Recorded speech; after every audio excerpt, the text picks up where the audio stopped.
உங்களுக்கு எல்லாருக்கும் தெரியும், இன்றைக்கு புனித வெள்ளி. புனித வெள்ளினா இயேசு கிறிஸ்து உங்களுக்காக எனக்காக சிலுவையிலே அறையுண்டு மரித்த நாள். மரித்த நாளை யாருடைய வாழ்க்கையிலும் எல்லாருடைய வாழ்க்கையிலும் மரித்த நாளை துக்க நாள் என்றுதான் சொல்றோம். ஆனா இயேசு கிறிஸ்து மட்டும் மரித்த நாளை துக்க நாள்னு சொல்லாம புனித நாள் என்று சொல்றோம். காரணம், இன்னைக்கு நான் உயிரோடு இருக்கிறதுக்கு காரணம் இயேசு செத்ததுதான். இயேசு மட்டும் சாகாம இருந்திருந்தா நான் என்ன பண்ணிருக்க மாட்டேன், என் பாவத்துல நான் செத்து போயிருப்பேன். அவர் எனக்காக செத்ததுனால நான் இன்னைக்கு உயிரோடு இருக்கிறேன். ஒவ்வொருத்தரும், உங்க எல்லாருக்கும், எனக்கு மட்டும் இல்ல, உங்க எல்லாருக்கும் அதுதான் சரி. இப்ப நம்ம இன்னைக்கு இயேசு கிறிஸ்துவின் சிலுவை மரணத்தின் மூலமாக கற்றுக்கொள்ள வேண்டிய 7 காரியங்கள் அல்லது 7 பாடங்கள் என்று பார்க்க போகிறோம். இயேசு கிறிஸ்துவின் சிலுவை மரணத்தின் மூலம் கற்றுக்கொள்ள வேண்டிய 7 காரியங்கள் அல்லது 7 பாடங்கள் என்ற தலைப்பிலே தேவனுடைய வார்த்தையை நாம் பார்க்க போகிறோம். இயேசு கிறிஸ்து நமக்காக, அதாவது மனு குலத்துக்காக இந்த உலகத்திலே பிறந்தார். 30 வயது வரை அவர் இருக்கிற இடம் தெரியாமல் வாழ்ந்தார். 30வது வயதிலே ஞானஸ்தானம் எடுத்தார். 3.5 வருஷம் ஊழியம் செய்தார். 33 வயதிலே சிலுவையில் அடிக்கப்பட்டார், மரித்தார், உயிர்த்தெழுந்தார். அல்லேலூயா. அவருடைய ஊழிய காலம் எவ்வளவுனா வெறும் 3.5 வருஷம் தான். எவ்வளவு காலம் ஊழியம் செய்தாரு, எவ்வளவு காலம் செய்தார்ன்றது முக்கியம் இல்ல, அவர் என்ன செய்தார், எப்படி செய்தாருங்கிறது மட்டும்தான் முக்கியம். நாம இன்னைக்கு நிறைய பேர் ஊழியம் செய்யறாங்க, வருவாங்க, ஆரம்பிப்பாங்க, இருப்பாங்க, அதுக்கப்புறம் பார்த்தா அவங்க இருக்கிற இடம் தெரியாம மறைந்து போவாங்க. அநேகருடைய ஊழியங்களும் மறைந்து போகிறது. யாரு விளைச்சது முளைச்சி பலன் கொடுக்கிறதோ அதுதான் சிறப்பான ஊழியம். அந்த ஊழியத்துல நாம் பங்குள்ளவர்களாக இருக்க தேவன் நமக்கு உதவி செய்வாராக. ஆமென். அல்லேலூயா. நாம இன்னைக்கு பார்க்க போற செய்தியின் தலைப்பு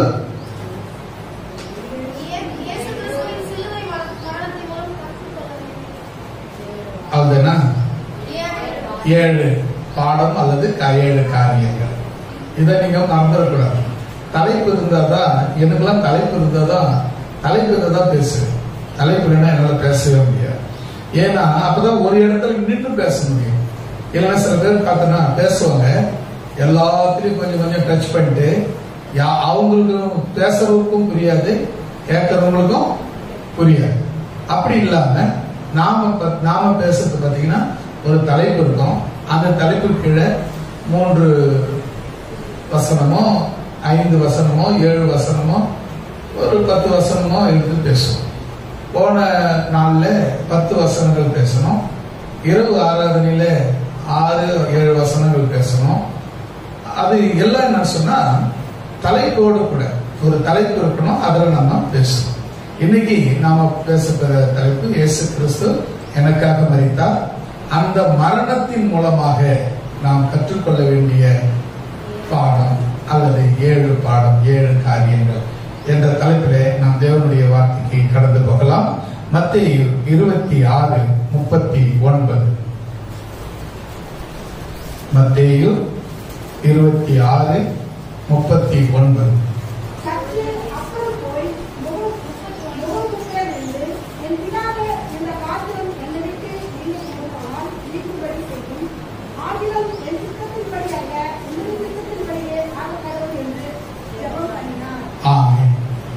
சொல்லலாமா?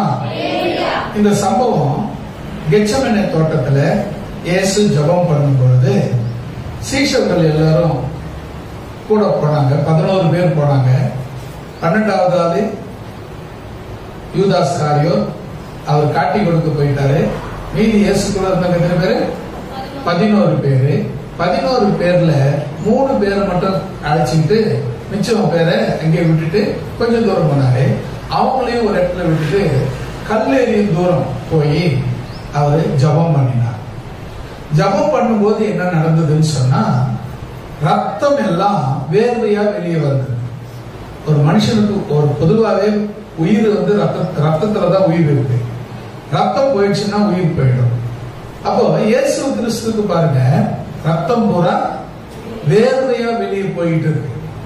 சோர்வு வந்துருச்சு, பலவீனம் வந்துருச்சு, சோர்ந்து போயிட்டாரு. அதுக்கப்புறம் நம்ம சிலுவைக்கு போவோமா மாட்டோமாங்கிற ஒரு அச்சமும் வந்தது.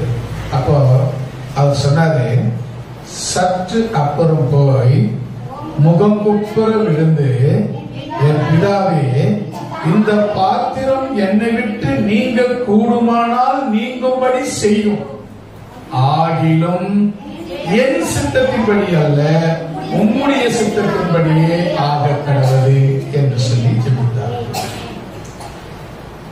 இப்ப நம்ம இதுல இருந்து நம்ம கற்றுக்கொள்கிற விஷயம் என்ன தெரியுமா?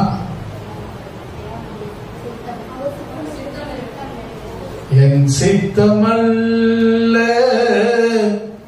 உம் சித்தம் தேவா, என்னாலே அல்ல உம்மாலேயாகும். என் சித்தமல்ல உம் சித்தம் தேவா, என்னாலே அல்ல உம்மாலேயாகும். பலவீனன் நானே, பலவான் நீரே நாதா. பலவீனன் நானே, பலவான் நீரே நாதா. என்னாலே அல்ல உம்மாலேயாகும். என் சித்தமல்ல உம் சித்தம் நாதா. என்னாலே அல்ல உம்மாலேயாகும். என்னாலே அல்ல உம்மாலேயாகும்.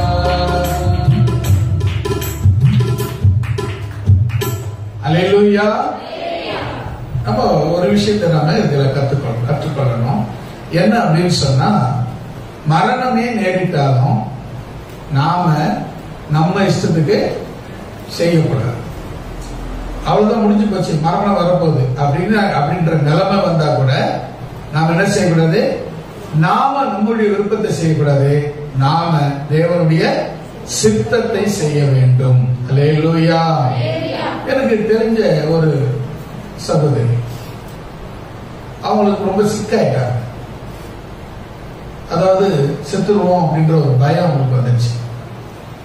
இப்போ அவங்க சொந்தக்காரர், அதாவது அவங்க ஹஸ்பண்டை கூப்பிட்டு அவங்க சொல்றாங்க, நான் செத்துருவோம் போல இருக்கு, எனக்கு ரொம்ப நாளா அந்த வாத்துக்கறி மேல தான் அபாவா கிடக்கு, கொஞ்சம் வாத்துக்கறி வாங்கி கொடு அப்படின்னு சொன்னாங்க. வாத்துக்கறி சாப்பிட்றது தப்பு இல்லை, அது சாப்பிட்டாலும் எந்த குற்றமும் இல்லை பாவமும் இல்லை. ஆனா சாவர நேரத்துல நாக்கு ருசி கிடைக்குதுல்ல. ஒரு விஷயம் என்ன தெரியுமா? நாம எந்த சூழ்நிலை வந்தாலும் அந்த சூழ்நிலையிலிருந்து தேவனுடைய சித்தத்தை நாம் எப்படி நிறைவேற்றுவது, அதுதான் நம்ம கற்றுக்கொள்ள வேண்டும். இப்ப இயேசு கிறிஸ்து பாருங்க, கெத்செமனே தோட்டம், அங்க ஜெபிக்கிறார். சீஷர்களுக்கு சொல்றாரு, நீங்க கொஞ்ச நேரம் கண் விழிச்சு 1 மணி நேரம் கண் விழிச்சு ஜெபம் பண்ணுங்கப்பா அப்படின்னு சொல்லிட்டு போறாரு. அவங்க என்ன பண்றாங்க? தூங்கிட்டு இருக்காங்க.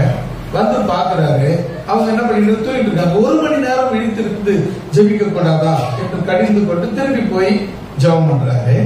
ஜெபம் பண்ணும்போது ரத்தம் எல்லாம் வேர்வையின் பெரும் துளிகளாக, ரத்தம் எல்லாம் வேர்வையின் பெரும் துளிகளாக வெளியேறி கொண்டிருக்கிறது. அப்போ ரத்தம் வெளியேற என்னாச்சுன்னா உடல் சோர்வு, அசதி, அதாவது மரணம் குறித்த காரியங்கள் நடந்து கொண்டிருக்கிறது சரீரத்தில். சாக போற சூழ்நிலை ஏற்படுது. அப்போ நாமள இருந்தா எப்படியோ நம்ம விதி அவ்வளவுதான் அப்படின்னு நினைச்சு நம்ம சாவுக்கு ரெடி ஆயிடும். ஆனா இங்க கவனிச்சு பாருங்க, மரணமே நமக்கு நேரிட்டால் கூட நாம் என்ன செய்யலாம்? அது தேவனுடைய சித்தத்தின்படித்தான் நடக்க வேண்டும். அது ரொம்ப முக்கியம். மரணமே நேரிட்டாலும் கடைசி இடம் அதுதான், கடைசியா அதுதான். கடைசியா மரணம் நமக்கு நேரிடுவதாக இருந்தாலும், ஆமா செத்து போன பேரு எப்படி செத்தோம், எப்படி போனோம், என்ன பண்ணோம் அப்படின்னு நம்ம யாரா பாத்துக்கினா இருக்காங்க அப்படின்னு நினைக்கிறாங்க. இன்னைக்கு எல்லாருக்கும் அப்படிதான். ரட்சிக்கப்படுறதுக்கு முன்னவர்கள நான் கூட ஆமா இவர் போய் சொர்க்கத்துல போய் நான் வந்து நேர சொர்க்கத்துக்கு வரும்னு எழுதி வச்சுட்டு வந்துக்கிறாரு. சொர்க்கம் நரகம் பேசுறவங்க எல்லாம் அப்படி பேசியிருக்கிறாங்க. சொர்க்கத்துக்கு போகணும், மோட்சத்துக்கு போவோம், மோட்சத்துக்கு போனோம்னா இப்படி இருக்கணும், இப்படி செய்யணும் அப்படின்னு சொல்லுவாங்க. அப்ப நான் கேட்பேன், அந்த 20 வயசுல தான், 20 வயசுக்கு முன்னதான் எல்லாமே. 20 வயசுல நான் இயேசு ஏற்றுக்கொண்டேன். அதுக்கப்புறம் அந்த கேள்வி நான் கேட்கல.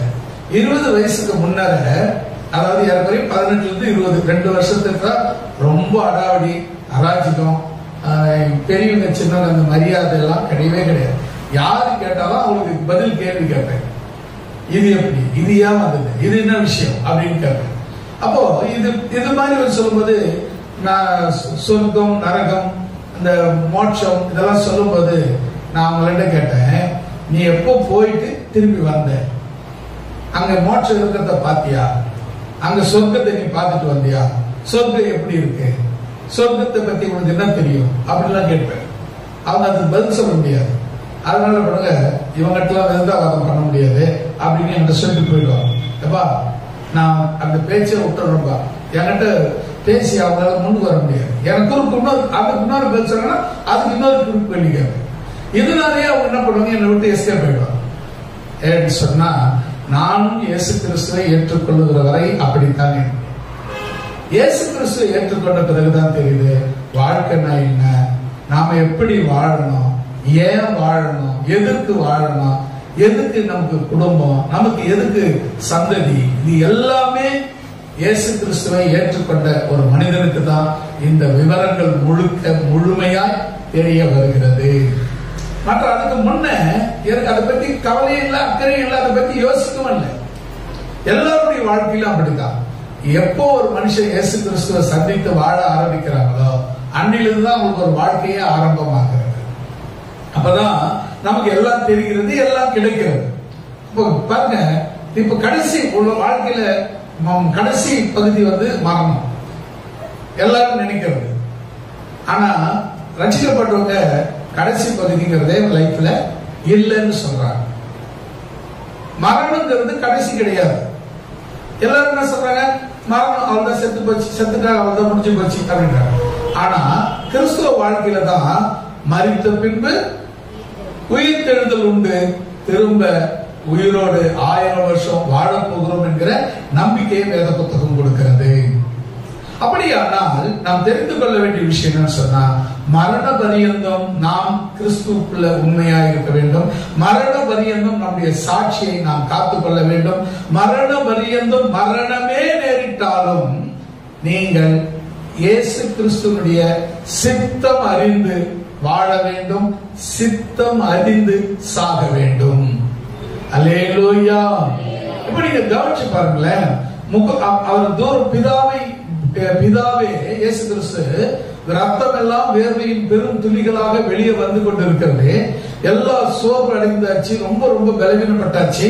அந்த நேரத்துல கூட நான் இங்கதான், எனக்கு சிலுவைதான் மரணம் என்று தேவன் நியமித்திருக்கிறேன், ஆனால் இங்க மரணம் எனக்கு நேரிடும் போல் தெரிகிறது அப்படின்னு சொல்லிட்டு அவர் சொல்றாரு, பிதாவே இந்த பாத்திரம் என்னை விட்டு நீங்க கூடுமானால் நான் இந்த இடத்துல சாக வேண்டும் என்று உடைய திட்டம் சித்தம் இருக்குமானால் இங்கே நான் சாகிறேன், இல்லை என்றால் உன் சித்தத்தின்படி செய்யும் ஆண்டவரே. அல்லேலூயா. நம்முடைய சித்தம், நம்முடைய வாழ்க்கையில இயேசு கிறிஸ்து எப்படி மரண பரியந்தம் தேவனுடைய சித்தத்தை நிறைவேற்றினாரோ, நாமும் நம்முடைய மரண பரியந்தம், நாம் இந்த உலகத்தை விட்டு கடந்து போகிற வரையிலும் இயேசு கிறிஸ்துடைய சித்தம் அறிந்து, பிதாவின் சித்தம் அறிந்து, தேவனுடைய சித்தம் அறிந்து வாழ வேண்டும். வாழ சொல்லி உங்களை கேட்டுக்கொள்கிறேன். அல்லேலூயா. செத்து போன பிறகு யாருங்க பார்த்தாங்க? நானும் அப்படிதான் கேட்டுட்டு இருந்தேன். செத்த பிறகுதான் எனக்கு வாழ்க்கையே ஆரம்பமாகிறது. இந்த உலகத்துல வாழ்ந்த எத்தனை நாள் வாழ்வேன், எத்தனை வருஷம் வாழ்வேன், 60, 70, அதிகபட்ச பலத்தின் மிகுதியா 80 வாழலாம். அதுக்கு மேல இருக்கிற வாழ்க்கை கஷ்டமான வாழ்க்கை தான். 80க்கு மேற்பட்ட வாழ்க்கைங்கிறது கஷ்டமான வாழ்க்கை தான். ஏன்னா உட்கார்ந்த இடத்துலயே இருக்கணும், எல்லாத்துக்கும் எல்லா தண்ணிக்கு இருந்தாலும் சரி எல்லாத்துக்கும் மற்றவங்களை எதிர்பார்த்து வாழணும். அதனால அதுக்கப்புறம் வாழ்றது கஷ்டம் தான். ஆனா மரணத்துக்கு பின்பு இன்னொரு வாழ்க்கை இருக்கிறது. அதுதான் இயேசுவோட. அடுத்தது ஆண்டவர் என்னை பரலோகத்துக்கு அழைத்து செல்வார், பரலோகத்திலே வாழ்வேன், பரலோகத்திலிருந்து திரும்ப பூமிக்கு வருவேன், 1000 வருஷம் இந்த பூமியிலே அரசாட்சி செய்வேன் என்று வேதம் திட்டமாக தெளிவாக சொல்லுகிறது. நாம எல்லாம் செத்துட்ட உடனே எல்லாம் முடிஞ்சு போச்சு அவ்வளவுதான் இல்லங்க. அங்கதான் நீங்க தப்பு பண்றீங்க. எல்லாம் முடியல, அங்கதான் உங்க வாழ்க்கை ஆரம்பம். அல்லேலூயா. மரணத்துக்கு பின்பு இன்னொரு வாழ்க்கை இருக்கு. இது அதிகபட்சம் 80 வருஷம். மரணத்துக்கு பின்பு வர வாழ்க்கை 1000 வருஷம். அல்லேலூயா. மரணத்துக்கு முந்தைய வாழ்க்கை 80 வருஷம் அதிகபட்சம். மரணத்துக்கு பிந்திய வாழ்க்கை அன்லிமிட்டடான வாழ்க்கை, குறைஞ்சபட்சம் 1000 வருஷம். அல்லேலூயா. குறைஞ்சபட்சம் 1000 வருஷம், அதிகபட்சம் நமக்கு தெரியாது. ஏன்னா அவங்க உயிர்த்து கிறிஸ்துவோட கூட வாழ்ந்து கொண்டிருப்பார்கள். அவங்க அதுக்கப்புறம் என்ன கிடையாது, மரணமே கிடையாது. வசனம் அப்படிதான் சொல்லுது, அவர்களுக்கு மரணமே கிடையாது. கிறிஸ்து உயிர்த்து கிறிஸ்துவனுடனே கூட இருப்பாங்க, அவங்களுக்கு மரணம் என்பது இல்லை. அப்படியானால் அருமையான தேவனுடைய பிள்ளைகளே, நீங்கள் இயேசு கிறிஸ்துவின் மரணத்தின் மூலமாக கற்றுக்கொள்ள வேண்டிய மிக முக்கியமான ஒரு பாடம் என்னன்னு சொன்னா, மரணமே நேரிட்டாலும் நாம் தேவ சித்தத்தின்படி என்னுடைய மரணம் நேரிட வேண்டும் என்று நாம் தேவனுக்கு நேராக ஒப்புக் கொடுக்க வேண்டும். அல்லேலூயா. உதாரணத்துக்கு நம்ம ஒரு இடத்துக்கு போறோம், எதாச்சுமா தற்செயலா ஒரு ஆக்சிடென்ட் நடக்குது. அது யாருக்கும் தெரியாது. மரணம் ஆக்சிடென்ட் வந்து யாருக்கும் தெரியாது. இப்பதான் நம்ம ஆக்சிடென்ட் வண்டி மோத போது நான் சாவ போறேன் அப்படின்னு யாருமே இப்ப எதிர்பார்க்கிறது கிடையாது. ஏதாச்சுமா நடக்கிறது தான். அந்த நேரத்துல கூட நீங்க என்ன செய்யணும் தெரியுமா? ஆண்டவரே, உங்க சித்தமானால் இங்க சாகிறதுக்கு நான் என்னை ஒப்பு கொடுக்கிறேன். சித்தம் இல்லை என்றால் ஆண்டவரே சித்தத்தின்படி என்னை வழி நடத்தும் என்று சொல்லி நாம் ஜெபிக்கிறவர்களாக இருக்க வேண்டும். அல்லேலூயா. நாம பெரும்பான்மையான பேர் என்ன தெரியுமா? மரணத்துக்கு முன்பு இருக்கிற வாழ்க்கையை பத்தி மட்டுமே கஷ்டப்படுறோம். மரணத்துக்கு முன்பு இருக்கிற வாழ்க்கையை மட்டுமே யோசிக்கிறோம். மரணத்துக்கு முந்தைய வாழ்க்கையை மட்டும்தான் வாழ்க்கையா நினைக்கிறோம். ஆனா மரணத்துக்கு பின்பு ஒரு வாழ்க்கை இருக்கிறத அதை பற்றி கவலையே கிடையாது. ஏன்னு சொன்னா இதுல ஏன்னா அவங்க இதுல கஷ்டப்படணும், உழைக்கணும், பிழைக்கணும், சாப்பிடணும், அப்படி பண்ணணும், இப்படி பண்ணணும், சொத்து சேர்க்கணும், இடம் வாங்கணும், அதை பண்ணணும், இதை பண்ணணும், அதெல்லாம் இவ்வளவு போராட்டம் இருக்குது, அதுக்காக இவ்வளவு பிரயாசப்படுறோம். ஆனா இவனுக்கு எந்த வேலையுமே கிடையாது. அங்கே பிதாவின் வீட்டில் அநேக வாசஸ்தலங்கள் இருக்கிறது. அப்படி இல்லைன்னா உங்களுக்கு சொல்லியிருப்பேன். அங்கே உங்களுக்கு ஒரு இடத்தை ஆயத்தம் பண்ணின பின்பு நான் இருக்கிற இடத்துல நீங்கள் இருக்கபடி உங்களை வந்து இந்த சேர்த்துக் கொள்வேன் என்று சொல்லி மரணத்துக்கு பிந்திய வாழ்க்கையை குறித்து இந்த வேதம் தெளிவாய் சொல்லுகிறது. ஆனால் அதை பற்றி நமக்கு கவலை. இரண்டாவது, உயிர் தெழுந்து நாம கிறிஸ்துவுடன் கூட 1000 வருஷம் அரசாட்சி செய்ய போகிறோம். ஒரு ராஜ்யத்தை ஆளுவது என்பது நம்முடைய தகுதிக்கு, எண்ணத்துக்கு, சிந்தனைக்கு அப்பாற்பட்ட ஒரு விஷயம். இந்த பூமியில சொந்த குடும்பத்தையே நம்மளால நடத்த முடியல. நம்ம கொஞ்ச நாள்ல நம்மளை மற்றவங்க மேற்கொள்றாங்க, மிரட்டுறாங்க, நான் சொல்ற மாதிரி நீ செய்கின்றாங்க. நம்ம ஒன்று சொந்த குடும்பத்திலேயே நம்முடைய கொஞ்ச நாள் தான் நம்முடைய ஆட்சி ஆளுகை. ஆனா மரணத்துக்கு பிந்திய வாழ்க்கையில 1000 வருஷம் ஆட்சியில உன்னுடைய அதிகாரம், ஆளுகை எல்லாம் இருக்கும். அதை யாராலையும் கண்ட்ரோல் படுத்த முடியாது. அல்லேலூயா. மரணத்துக்கு முன்னைய வாழ்க்கையை போராடுறீங்க, கஷ்டப்படுறீங்க. ஆனா மரணத்துக்கு பிந்திய வாழ்க்கை, ஒரு நல்ல வாழ்க்கை இருக்கிறது. அதுக்காக தேவ சித்தத்தை இப்பொழுது முதற்கொண்டு படிப்பித்துக் கொள்ளுங்கள், கற்றுக்கொள்ளுங்கள். கர்த்தர் உங்களை ஆசீர்வதிப்பாராக. அல்லேலூயா. என்ன சொல்லப்பட்டிருக்கிறது? தேவனுடைய சித்தத்தின்படி ஆக கடவுளே. மரணமே நேரிட்டாலும் சரி, அதை ஞாபகத்தை வச்சுக்கோங்க. நம்முடைய லைஃப், இந்த வாழ்க்கையில, இப்ப இருக்கிற இந்த வாழ்க்கையில லாஸ்ட் மரணம், கடைசி மரணம். அந்த மரணமே சம்பவிக்குமானாலும் நாம் என்ன செய்யணும்? தேவனுடைய சித்தத்துக்கு நேராக ஒப்பு கொடுத்து வாழும்படி உங்களை அன்போடு கூட கேட்டுக்கொள்கிறேன். அல்லேலூயா.